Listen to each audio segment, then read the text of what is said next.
옆에 분들과 함께 인사하겠습니다. 주 안에서 반갑습니다. 주 안에서 행복하세요. 주 안에서 축복합니다. 여러분 날마다 주 안에서 기쁘고 행복하고 복된 삶을 사시길 바랍니다. 제가 문제를 하나 드리겠습니다. 오늘 예배하는 분들 중에 여자가 많을까요? 남자가 많을까요? 여자요. 딩동댕. 우리 집사님 맞히셨어요. 교회에 여자가 많을까요? 교회는요, 남자보다 여자가 항상 많더라고요. 저희 교회뿐만 아니라 다른 교회도 그래요. 왜 그럴까요? 제가 성경을 곰곰이 살펴보니까 여자가 죄가 많아서. 그래서 제가 한번 성경을 왜 여자가 죄를 지었는지 한번 살펴볼까요? 여자가 보니까 하나님이 남자와 여자를 지으셨어요. 그렇죠? 그리고는 남자를 먼저 지고 그 다음에 여자를 지었는데 여자를 더 정교하게 지었습니다. 그러니까 남자보다 여자가 더 정교해요. 왜냐하면 남자는 자연 흙으로 짓습니다. 그래서 진흙으로, 자연 그대로 갖다가 이제 남자를 짓고, 그리고는 이제 남자 몸 중에 정제된 흙, 그러니까 남자 몸도 흙이잖아요. 그 정제된 흙으로 여자를 지어요. 그러니까 여자가 더 정교하게 지은 거예요. 그러니까 여자가 훨씬 더 지혜롭고 똑똑합니다. 근데 지혜롭고 똑똑하다 보니까 이게 아는 게 많으면 복잡해지는 거예요, 인생이요. 그러다 보니까 이 사단이 이 아는 게 많은 더 똑똑하고 정교한 여자를 어떻게 유혹했는데, 그 유혹에 넘어가서 어떻게 해요? 선악과를 따먹게 됩니다. 그래서 범죄하게 돼요. 근데 여자가 혼자 따먹고 혼자 그 죄를 다 치려니까 억울한 거예요. 그래서 어떻게 해요? 남자와 함께, 그래서 그 선악과를 아담과 함께 나눠 먹습니다. 그래서 여자가 그 죄를 지었는데 그 죄값으로 어떻게 해요? 여자가 수천 년 동안 불행한 삶을 삽니다. 그래서 여자는요, 얼마나 불행한지 몰라요. 수천 년 동안요, 여자는 남자의 소유물로 살아왔습니다. 그리고 남자들이요, 시키는 대로 복종해야 했습니다. 한 200년 전만 태어났어도요, 남자 여자가 이렇게 함께 예배드리지 못해요. 그때는 초창기에 한국교회가 예배드릴 때는요, 이 가운데 커튼으로 이렇게 가운데 쳤어요. 그리고는 이쪽에 남자, 이쪽에 여자, 따로따로 예배를 드렸습니다. 그러니까 서양도 보니까 어떻게 여자들이 힘든 삶을 살아왔는지, 왜 이렇게 힘들게 살아왔다고요? 죄 때문에. 그래서 이 그리스의 한 철학자가 이야기합니다. 여자가 남자와 동등될 수 없다. 여자가 남자와 동등된 것은 노예가 주인과 동등된 것과 동일한 것이다. 그래서 남녀가 동등되게 사회는 질서가 무너지고 망하게 될 것이다. 그러니까 여자는 항상 노예처럼 취급당해야 그 사회가 안정되다는 거예요. 그리스 철학자가 그렇게 얘기했습니다. 16세기에 아주 유명한 목사님이었던 루터는 남자와 여자에 대해서 이렇게 얘기했어요. 계집아이는 남자보다 말도 빨리 배우고 걸음마도 빨리 뛴다. 왜 그런가? 잡초는 좋은 곡식보다 빨리 자라기 때문이다. 안 웃는 분들이 계세요. 수천 년 동안 여자는요, 천대받으며 살아왔어요. 근데요, 예수님이 오신 이후에 남자와 여자는 동등해졌습니다. 그뿐만 아니에요. 예수님이 오신 이후에는 가난하든 부자든 동등합니다. 힘들든 행복한 삶을 사는 것 사람이 같든 누구나 다 동등합니다. 예수 그리스도가 오신 이후에는 모든 사람이 다 동등하게 취급받고 동등하게 인정받습니다. 예수님이 이 땅에 오신 것은 우리에게 은혜죠. 우리 여자분들에겐 더 은혜죠. 함께 예배하고 함께 찬양하고 이제는 동등되게 예수 그리스도 안에 하나님의 자녀며 은혜의 백성이니까요. 근데 오늘 성경은 여자가 인정받지 못하는 시절, 특별히 죄 많이 지은 한 여인을 예수님이 찾아가십니다. 그것이 오늘 성경에 나오는 사마리아 여인을 찾아가시는 사건입니다. 이 여자는 이름조차도 없습니다. 그냥 사마리아 여인이에요. 금곡댁, 남양주댁, 광주댁, 울산댁, 그냥 무명의 여인이었습니다. 그 여인은 아무도 거들떠보지 않는 삶을 사는 불쌍한 여인이었습니다. 그의 생활은 깨끗하지도 않았어요. 결혼을 5번이나 실패했고, 그리고는 이제 6번째 남자하고 살고 있습니다. 근데 그렇게 비천한 불쌍한 여인을 예수님이 찾아가 만납니다. 예수님은 아무것도 아닌 인생 같은 그렇게 비참한 인생도 찾아가시는 분입니다. 한 영혼 한 영혼, 한 사람 한 사람을 너무 귀중하게 소중하게 여기시는 분이 바로 우리가 만나야 할 예수 그리스도이십니다. 오늘 성경은 그 예수 그리스도, 그분이 내가 어떻게 살았는지, 어떤 신분을 갖고 있는지, 내 과거가 어떤지 전혀 묻지 않고 우리를 찾아오신다는 것을 말씀하고 있습니다. 오늘 사마리아의 수가성 여인, 그 여인이 어떤 여인이었는지 우리가 잠깐 살펴보고자 합니다. 그 여인은 정신적인 고통이 있었습니다.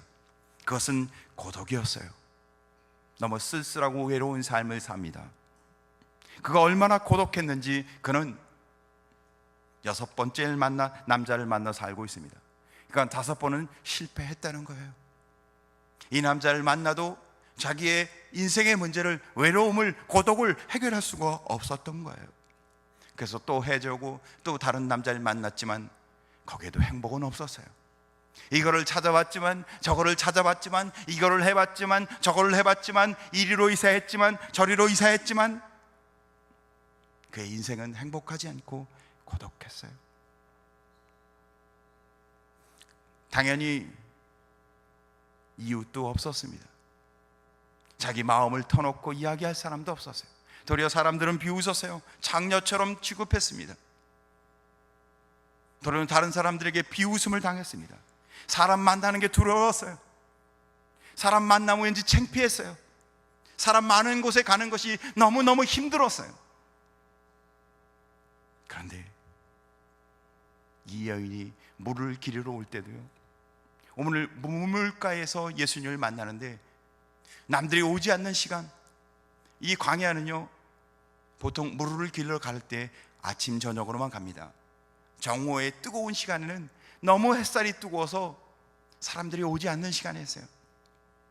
근데 이 여인은 아무도 가지 않는 그 정오에 물을 길러 가요. 그것도 사람들이 혹시 있을까 봐 살금살금 도망치듯이. 그렇게 피해의식 속에서 불행한 삶을 사는 고독한 여자, 그가 예수님이 만난 여자였습니다. 인간은 그러나 누구나 다 고독합니다. 근본적으로 고독하지 않은 사람이 아무도 없어요. 언제부터 인간은 이렇게 고독이 우리의 삶을 찾아왔을까요? 제가 보니까 하와가 아담을 만난 그 사건으로부터 인간이 고독에 찾아왔습니다. 하와가 선악과를 따먹고 자기만 혼자 먹지 않고 아담에게도 줘요. 남편, 나 사랑하지? 내가 선악과 먹었으니까 자기도 먹어. 그래서 같이 먹었어요. 그죠? 그러면 그 죄는 공동 책임, 공동의 죄였어요. 근데 하나님이 아담을 찾아가 아담에게 묻습니다. 왜 선악과를 따먹었느냐? 남편에게 묻자 남편은 나 혼자 따먹었다고, 제가 선악과를 따먹었습니다, 제가 죄를 지었습니다, 이렇게 말하지 않아요. 하나님이 보내주신 저 여자가 내게도 선악과를 따먹게 해서 내가 선악과를 먹었습니다. 그리고는 어떻게 해요? 책임 떠넘겨요. 변명하고 있습니다. 근데 그 옆에서 그 이야기를 듣던 하와 아내가 마음이 어땠을까요? 세상에 날 사랑한다고 했었는데 믿을 놈 하나도 없네. 순간 그 마음에 외롭고 고독했습니다. 우리가 그렇잖아요. 책임질 것 같지만 위기가 찾아오면 어떻게 해요? 사랑한다고 하지만 정말 문제가 생기면 다 뒤집어버리고 회피하는 게 우리의 인생 아닙니까? 그래서 우리는 외롭고 고독합니다. 행복한 부부도 남자는 남자대로, 여자는 여자대로 고독한 것이 우리 인생입니다. 고독하지 않은 사람이 없어요. 어떨 땐 미칠 것 같이 고독하기도 합니다. 그 속 사람을 들어가 보면, 그 인생의 깊이에 들어가 보면 고독의 문제, 인생의 외로움의 문제, 나 혼자만 있는 것 같은 삶을 다 살아간다는 겁니다. 그래서 어떤 학자가, 현대인은 다 스스로 고독한 삶을, 소외된 삶을 산다고 말합니다. 그리고요, 믿을 사람이 없다는 거예요. 결혼을 해서, 사랑해서 결혼했는데 남편을 믿을 수 없고, 아내를 믿을 수 없고, 부모가 자녀를 믿지 못하고, 자녀가 부모를 믿지 못하고, 친구도 믿지 못하고, 이웃도 믿지 못하고, 믿을 사람이 없어요. 편안하고 좋을 때는 아무 문제가 없었는데 위기가 오고 인생에 문제가 생기면 내가 믿을 만했던 사람이 나를 배신합니다. 가장 믿었던 사람이 나를 배신합니다. 그게 우리의 삶이에요. 여러분, 고독하지 않습니까? 고독의 문제를 어떻게 해결하십니까? 성경에서 가장 고독한 사람이 한 명 있습니다. 여러분들 이름만 대면 다 알아요. 누구였을까요? 고독하지 않아야 했는데 고독했던 사람, 그는 솔로몬이었습니다. 그는 얼마나 고독했는지 부인이 1000명이에요. 1000명을 뒀는데도 행복하지 않았어요. 1000명의 부인이 있었는데 그는 그의 인생 마지막에 헛되고 헛되니 헛되고 헛되도다. 세상에 부인을 1000명을 두고도 자기가 무익한 삶을, 헛된 삶을 살았다고 얘기합니다. 1000명의 부인을 둬도 행복하지 않는 인생, 여러분 어떻게 사십니까? 인생은 사랑받으며 살아야 합니다. 사랑받으면요, 자기 가치가 회복되고요, 사는 맛이 나요.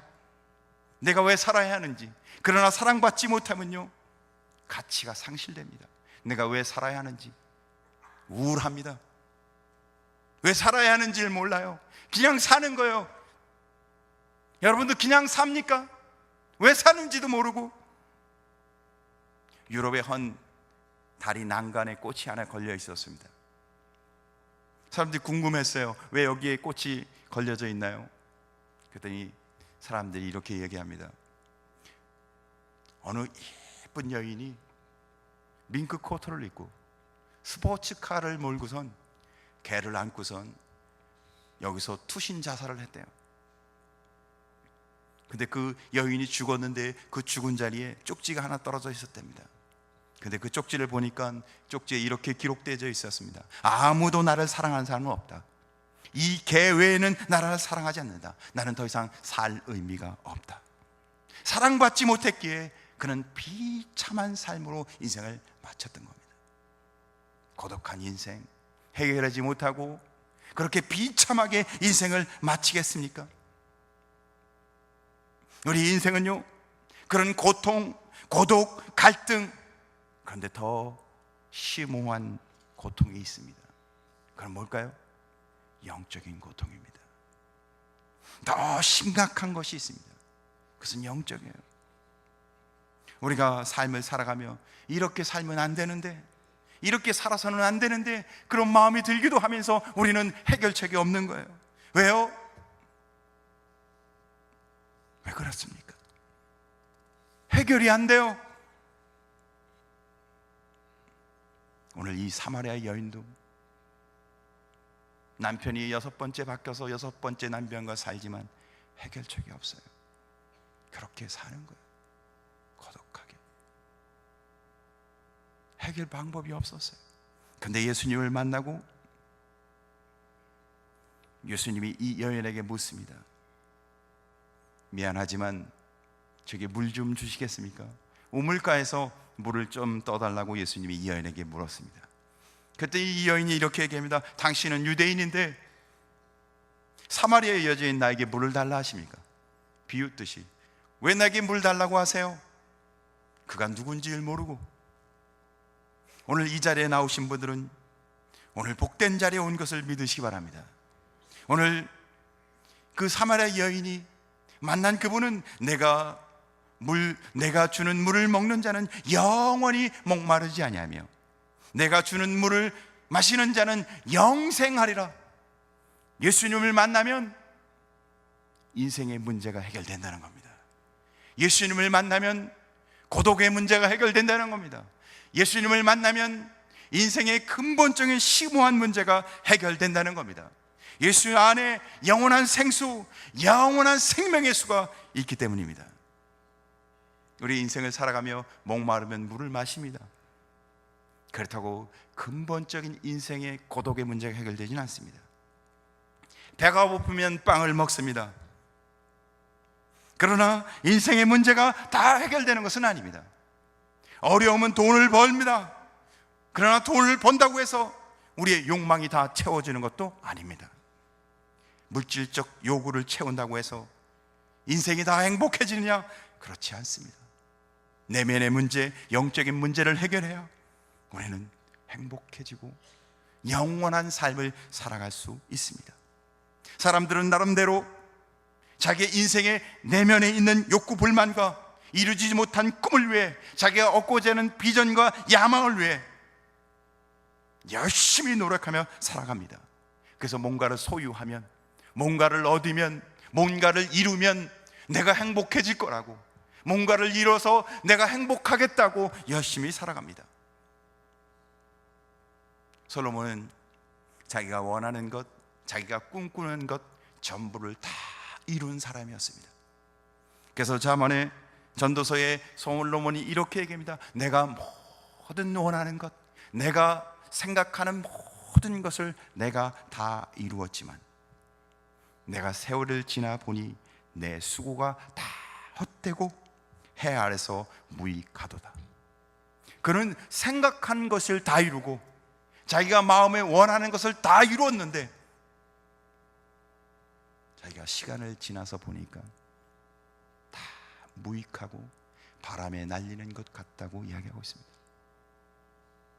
우리는 한 칸 집에 살다가 두 칸 집으로 이사가고, 두 칸 집에 살다 세 칸 집으로 이사가고, 네 칸 집에 살다 다섯 칸 집으로 이사가고, 그렇게 이사가면 행복할 것 같지 않나요? 집에 칸수가 늘어나고, 좋은 자동차를 타고, 좋은 옷을 입고, 좋은 음식을 먹고, 좋은 곳에 여행을 하고, 그러면 행복해질 것 같나요? 근데요, 행복해지겠죠. 그러나 만족감은 없습니다. 우리 인생의 심오한 문제, 내면과 영적인 문제는 해결되지 않는다는 것입니다.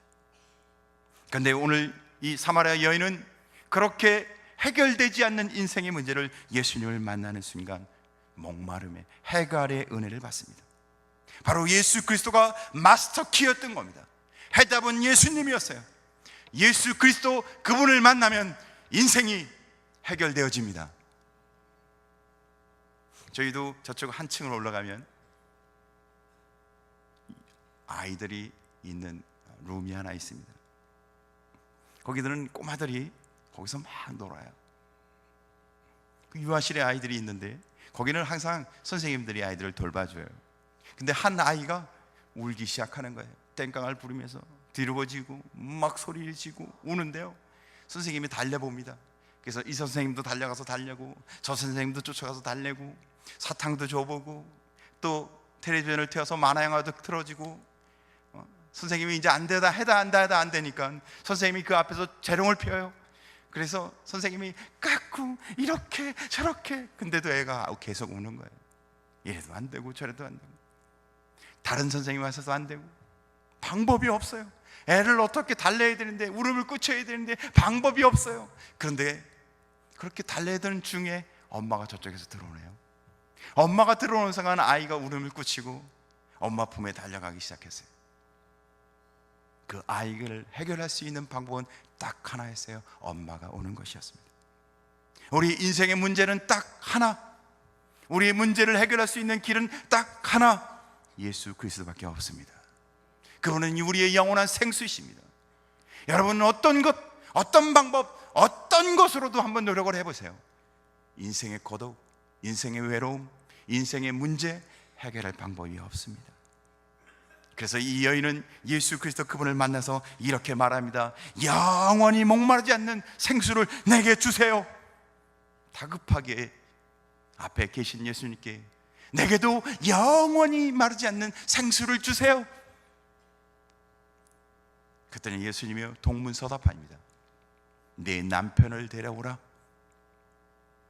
정말 내 문제가 해결되고 내가 행복해지길 원해서 그걸 내게 주세요. 이렇게 질문하니까 예수님은 도리어 내 남편을 데려오라, 내 남편을 데려오라 했는데 이 여인이 갑자기 당황했어요.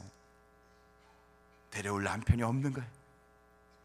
제가 6번째 남편과 살고 있지만 남편이야보단 그냥 마지못해 살고 있는 자니까. 그래서 이 여인이 그렇게 말합니다. 나는 남편이 없습니다. 나는 남편이 없습니다. 내 말이 옳도다. 내게는 남편이 없다.